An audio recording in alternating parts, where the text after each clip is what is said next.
जब भी डब्ल्यूडब्ल्यूई के कोई एम्प्लॉय या रेसलर डब्ल्यूडब्ल्यूई को छोड़कर जाते हैं, तब वो अक्सर पॉडकास्ट और इंटरव्यूज में हिस्सा लेते हैं और ऐसे इंटरव्यूज के दौरान वो डब्ल्यूडब्ल्यूई की उन चीजों और रहस्यों के बारे में बात करते हैं जिनके बारे में वो पहले खुलासा नहीं कर सकते थे। ये खुलासे डब्ल्यूडब्ल्यूई के बैक स्टेज के कुछ किस्से हो सकते हैं, या कोई क्रिएटिव डांस के बारे में, या फिर खुद विंस मैकमैन के बारे में अजीबोगरीब बातें भी हो सकती हैं। तो जुड़िए हमारे साथ, जहां हम 10 बड़े रहस्यों के बारे में बात करेंगे जो डब्ल्यूडब्ल्यूई में काम कर चुके एम्प्लॉयज या रेसलर्स नहीं बताए हैं। Triple H pushback. 2008 में जेफ हार्डी की शोहरत बहुत ज्यादा तेजी से बढ़ रही थी और डब्ल्यूडब्ल्यूई के पास हार्डी को कंपनी का सबसे बड़ा खिताब जिताने के अलावा कोई और चारा नहीं था।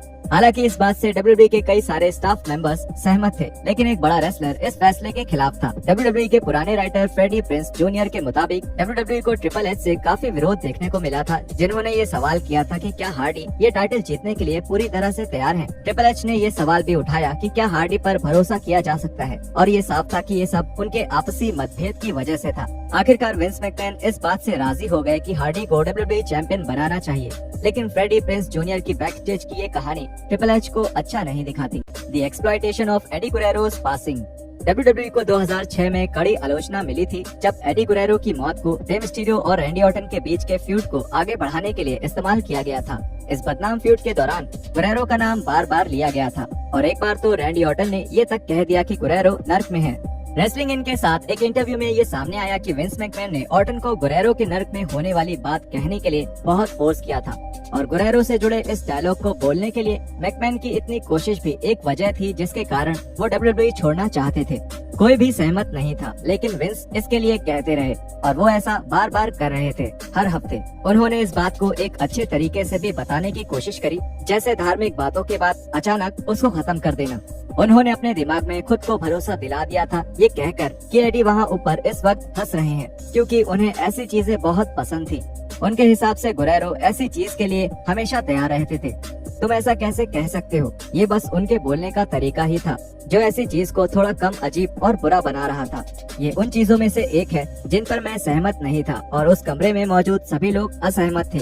हम सब सोचते हैं कि काश हम और कुछ कर पाते, पर हम नहीं कर सकते थे।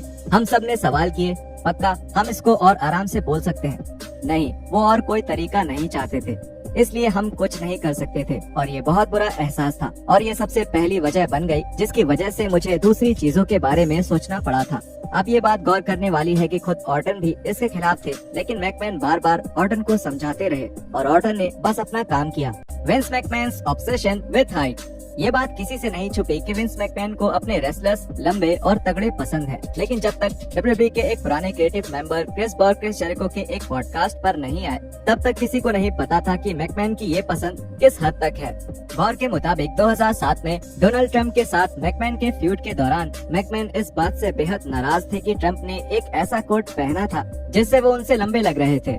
डोनाल्ड ट्रंप वहाँ पर विंस के साथ चल रही उनकी स्टोरी लाइन के दौरान खड़े थे और एक रात हम लोग रिंग के अंदर ट्रंप और विंस के साथ किसी तरह की डील कर रहे थे और बहुत ठंड थी क्योंकि ये रेसलमेनिया से कुछ समय पहले की बात थी। डोनाल्ड ट्रंप ने सर्दियों का एक बड़ा जैकेट पहना हुआ था और उनकी हाइट 6 फुट 4 इंच या कुछ है। वो काफी लंबे लग रहे थे, तो वो एक प्रोमो कर रहे थे और वो दोनों आमने सामने थे बैटल ऑफ बिलियनर्स वाली स्टोरी के लिए। उसके बाद हम लीमो में बैठे हुए थे और विंस बहुत गुस्सा थे। उन दोनों की काफी अच्छी बनती थी, लेकिन विंस को लगा कि डोनाल्ड ने जानकर ऐसा किया है और उन्होंने कहा, क्या तुमने वो देखा? उसने वो जैकेट पहना हुआ था और साफ दिख रहा था कि उसके कंधों में पैड लगे हुए थे ताकि वो मुझसे बड़ा दिखे। बकवास। और वो सच में ट्रम्प के उनसे बड़ा दिखने की वजह से गुस्से में थे। बैक स्टेज की इस खबर से तो यही लगता है कि मैकमैन की बड़े और अच्छे शरीर वाले रेसलर्स की पसंद उनके खुद के इनसिक्योरिटीज की वजह से जन्मी है। परवर्टेड वेज एंड ब्लैकमेल। जब नाया जैक्स को कंपनी से निकाला गया था, तब उन्होंने कंपनी के बारे में कई सारी चीजें बताई थी और ज्यादातर किस्से जो उन्होंने बताए वो नेगेटिव थे और परेशान कर देने वाले थे।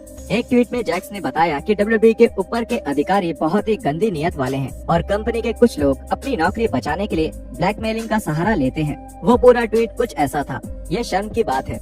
कुछ लोग को स्टार की तरह चमकने के पूरे हकदार हैं जो वो असल में है, लेकिन बदकिस्मती से ऊपर बैठे हुए कुछ लोग अपनी गंदी नियत से आगे कुछ देख ही नहीं पाते। ये बहुत बुरा है। ऐसे भी कुछ लोग हैं जो अपनी नौकरी बचाने के लिए ब्लैकमेल भी नहीं कर सकते। जाहिर है ऐसा कहना सही होगा कि जैक्स की बात में थोड़ा मिर्च मसाला लगाया हुआ है, लेकिन जो भी वो ये बात बैक स्टेज होने वाली बातों की एक परेशान कर देने वाली सच्चाई दिखाती है। Band words.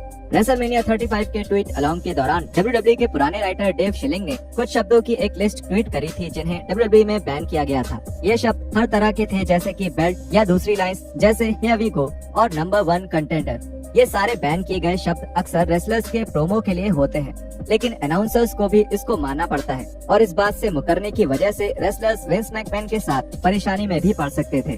फैंस ने इस नियम को बकवास बताया और ट्रिपल एच के WWE क्रिएटिव को संभालने के बाद से इन छोटी छोटी चीजों पे नियम बनाने का ये तरीका काफी बदल गया है।